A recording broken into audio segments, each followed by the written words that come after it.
Olá pessoal, tudo bem? Eu estou bem, espero que também vocês estejam. Bom pessoal, eu deixei uns exercícios para vocês fazerem na aula passada e eu verifiquei que vocês estavam com dúvidas nas propriedades coligativas, justamente falando sobre a ebulioscopia e a crioscopia, né? Ou seja, da ebulição e da solidificação, do congelamento. Então nós temos esse gráfico aí, turma. Nesse gráfico nós chamamos de diagrama das fases, no caso da água. E com esse diagrama já é o suficiente para estar dando uma explanação sobre efeito crioscópico e efeito ebulioscópico. Ok? Então vamos lá, pessoal. Bem tranquilo. Olhando aí nesse gráfico, pessoal, nós temos aí as três fases, nas demais temperaturas e pressão. Temos a fase sólida do lado esquerdo, acima a fase líquida, abaixo a fase gasosa. E das duas curvas apresentadas, uma é o solvente puro e o outro a solução. A solução que usa esse solvente puro. E o que ajuda a mostrar esse gráfico? Basicamente, pessoal, era essa a questão teste que eu tinha feito para vocês, a questão desafio, né? Era justamente a comparação entre o solvente e a solução. Os efeitos crioscópico e ebulioscópico transformaram o ponto de fusão e o ponto de solidificação, o ponto de ebulição e o ponto de solidificação da água diferente na solução. Exatamente é esse o efeito das propriedades coligativas. Então nós temos aí a curva de cor verde e temos aquele ponto 1 indicado lá em cima, naquele traço paralelo à temperatura, indicando a pressão constante de uma atmosfera. Notem então, pessoal, que nessa mesma pressão, considerada pressão atmosférica 760 milímetros de mercúrio, né? 101,3 kPa, 1 atmosfera, é tudo a mesma pressão, só muda a forma de expressar a unidade. Então, o ponto de ebulição está inscrito ali embaixo, indicando ali, abaixo do ponto 1. Então, olhando aí o lado direito, na parte superior 1, desce a linha tracejada verde, você tem o ponto de ebulição da água, do solvente puro. Porém, ao adicionar um sólido não volátil, um soluto não volátil, não iônico, a esse solvente puro, ele se dissolve e o seu ponto de ebulição é alterado, onde é informado uma temperatura maior, porque está se deslocando do lado esquerdo para o lado direito, a setinha ali embaixo, o delta TB, né? Temperatura de ebulição. Existe um diferencial. Esse diferencial indica o quê? Que com o soluto você tem o efeito ebulioscópico, ou seja, você aumenta o ponto de ebulição daquele solvente. Aquela solução já não tem mais 100 graus Celsius, ele tem mais de 100 graus Celsius, porque nele foi adicionado um soluto não volátil, não iônico, não eletrólito. Percorrendo ao lado esquerdo, a gente também pode fazer a comparação da fase líquida para a fase sólida. Você diminuindo a temperatura na mesma pressão, você encontra 0 graus Celsius, que é esse ponto 2. Passando esse ponto 2 lá para baixo, você tem a temperatura de solidificação da água, né? Temperatura de congelamento, que é 0 graus Celsius. E existe um delta. Esse delta mostra o quê? Que na mesma pressão, a adição de um sólido, de um soluto, um soluto não volátil, não iônico, não eletrólito, ele altera o seu ponto de congelamento. Então, o seu ponto de solidificação é menor do que 0 graus Celsius, é o que está indicando. Esse delta TF, né?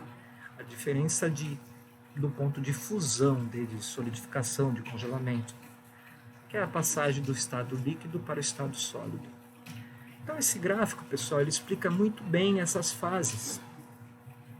E vocês acabam entendendo de uma maneira bem tranquila o que é o efeito da ebulioscopia e o efeito da crioscopia. Tá? Não tem segredo, pessoal. Vamos lá. Então vamos entrar agora na parte da pressão osmótica. Vamos fazer essa leitura aí juntos, turma? Pressão osmótica. Pressão osmótica, nós temos aí dois quadros, figura A e figura B. Note que existe um dispositivo onde internamente tem uma solução de glicose. Glicose, açúcar, diluído em água. E do lado externo, você tem simplesmente a água. E o que separa essa água da parte interna é uma membrana que está abaixo desse dispositivo. Ele parece, né, tem uma forma de um balão volumétrico. Imagina esse balão volumétrico sem o fundo e adaptado nele uma membrana permeável que somente passa moléculas de água. Então note que a água pura que está na parte externa desse banho, né, essa água ela vai penetrando por baixo dessa membrana e vai alterando o volume, como mostra na figura B.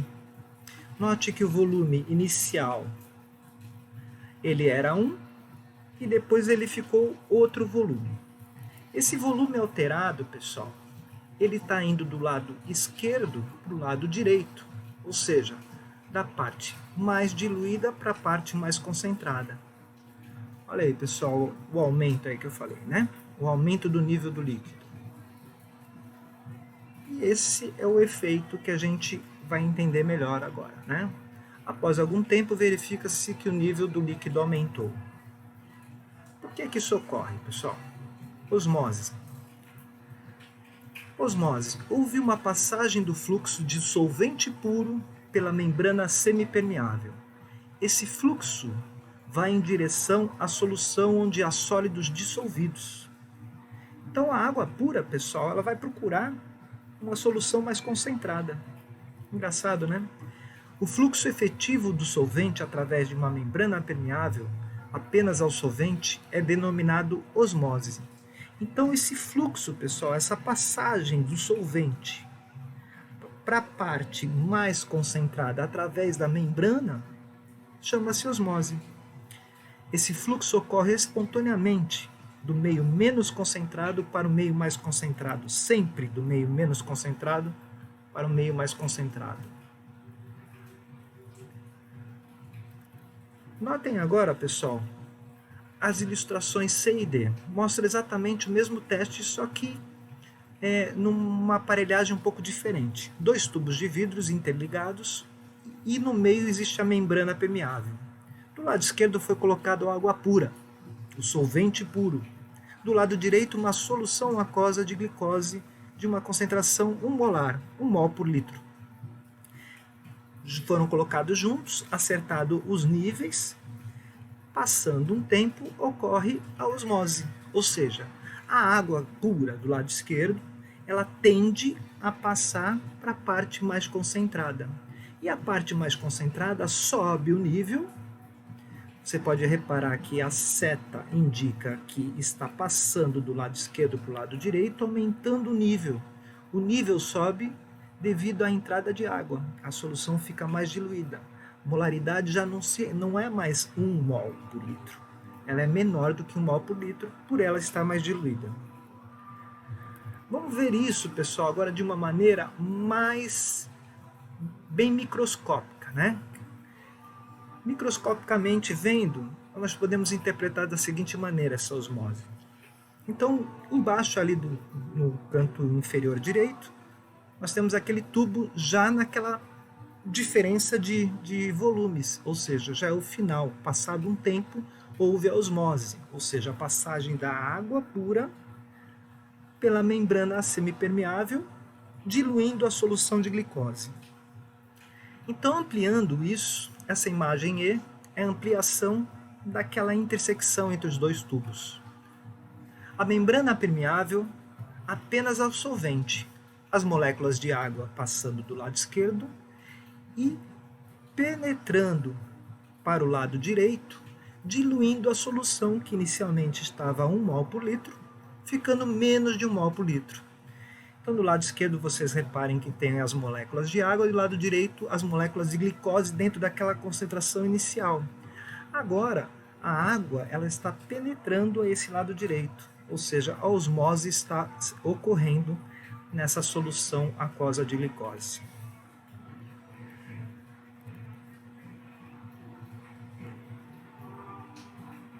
Vamos lá, pessoal.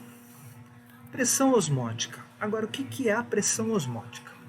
Na figura C, nada impede que ocorra osmose. Na figura F, há uma aplicação de pressão externa que impede que a osmose ocorra. Então, pessoal, pressão osmótica nada mais é do que a pressão mínima exercida para que a osmose não ocorra, para que o fluxo da água pura não penetre ao lado direito de uma solução aquosa de glicose. Mas a pressão mínima o suficiente para que não suba aquele êmbolo que foi colocado por cima. Esse êmbolo, pessoal, ele recebe um nome.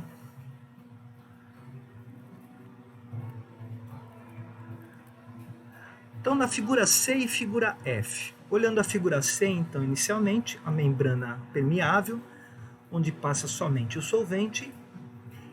E na figura F, você note que existe uma pressão osmótica. Então, foi colocado um êmbolo fazendo uma pequena pressão. A pressão mínima o suficiente para que o nível de água não levante esse êmbolo, né? Ou seja, é uma pressão exercida externa, fazendo com que a osmose não ocorra naturalmente, de uma forma espontânea. Quando uma solução aquosa está separada da água pura por uma membrana permeável, apenas a água, o valor exato da pressão que se deve aplicar sobre a solução para impedir a osmose é denominado pressão osmótica da solução. Essa grandeza é representada pela letra π. Então, pessoal, pressão osmótica é isso. É a pressão mínima aplicada para impedir que a osmose ocorra.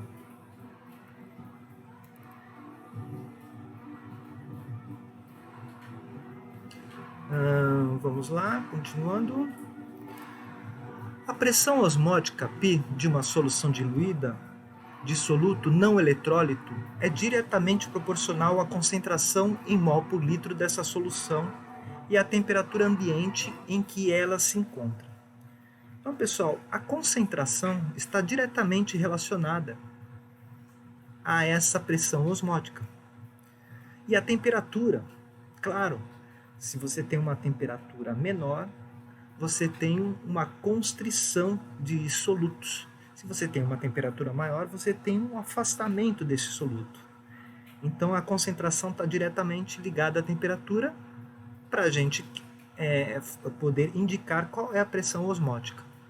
Então, a pressão osmótica, π, de uma solução diluída de um soluto não eletrólito, é diretamente proporcional à concentração em mol por litro e a temperatura na escala Kelvin.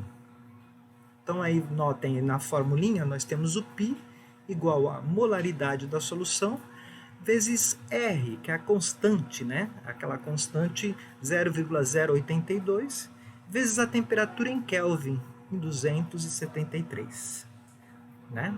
Que equivale a 0 graus Celsius. Ou seja, trocando o π, a gente pode substituir, então, π vezes volume da solução igual a N, que é o número de moles de soluto, vezes a constante R, vezes a temperatura em Kelvin. É como se fosse o PV igual ao nRT. Então, olhando aí nas figuras G, H e I. Note, pessoal, que no lado esquerdo, se a pressão exercida da solução é menor do que π, ocorre a osmose e o solvente flui para a solução, porém de uma forma muito lenta. Então, nós estamos vendo o sentido da seta na figura G, da esquerda para a direita. Ainda está ocorrendo a pressão osmótica. Por quê? Porque a pressão π ela é menor do que deveria ser. Ou seja, a pressão externa é menor que π. Ou seja, não atinge a pressão osmótica o suficiente para parar essa osmose. Então, P menor que π. Quando P é igual a π, significa que a pressão externa que é aplicada para impedir a osmose é a pressão osmótica. Então, quando P é igual a π, ou seja, a pressão idêntica, ideal, para que a água não passe para a solução mais concentrada, ou seja, não ocorra osmose. Se não está ocorrendo osmose, é a pressão osmótica nivelada igual à pressão externa. No lado direito, nós temos a figura I, que ocorre o inverso. A pressão externa é maior do que a pressão osmótica. No caso, então, pessoal, o sentido está da direita para a esquerda. Quando isso ocorre, a gente diz que é osmose reversa. É o reverso da osmose, porque está ocorrendo o sentido ao contrário da osmose. A parte mais concentrada da glicose está indo para a parte mais diluída, devido a uma pressão exercida maior que π. Caso a pressão exercida sobre a solução seja maior que π, não ocorre osmose e o solvente passa para a solução. Passa da solução para a água pura. Desculpa. Osmose reversa. Bom, pessoal, espero que vocês tenham entendido a primeira parte aí de osmose. Nós temos um pequeno exercício, que é o exercício número 37. E vamos ver se vocês conseguem fazer. Vou dar um tempinho para vocês realizarem. Ele é bem simples. Vamos lá. É o exercício 37 da página 315, no qual vocês vão fazer, terminando esse vídeo aula. Vocês podem estar executando essa tarefa que eu vou estar passando aí por escrito aí para vocês, tá bom? Osmose é um processo espontâneo que ocorre em todos os organismos vivos e é essencial à manutenção da vida. Uma solução 0,15 mol por litro de NaCl, cloreto de sódio, possui a mesma pressão osmótica das soluções presentes nas células humanas. A imersão de uma célula humana em uma solução de 0,20 mol por litro de NaCl tem como consequência a letra A. Absorção dos íons sódio sobre a superfície da célula. Difusão rápida dos íons sódio para o interior da célula. Diminuição da concentração das soluções presentes na célula. Transferência de íons sódio da célula para a solução.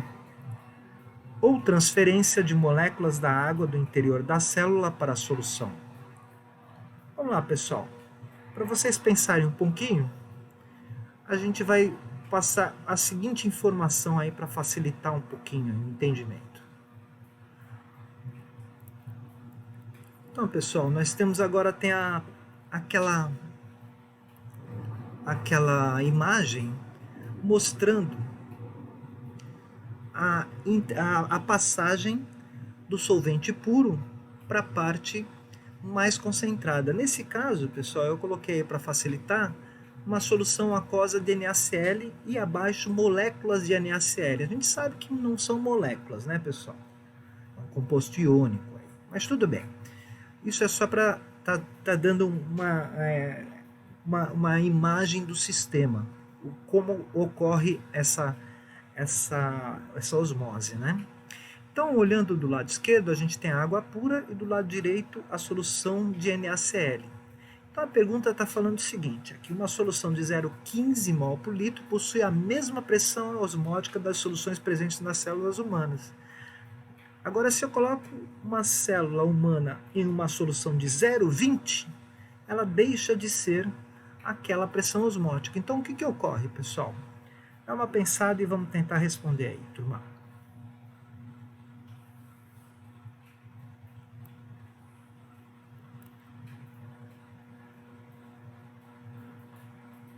Bom, pessoal, vocês responderam?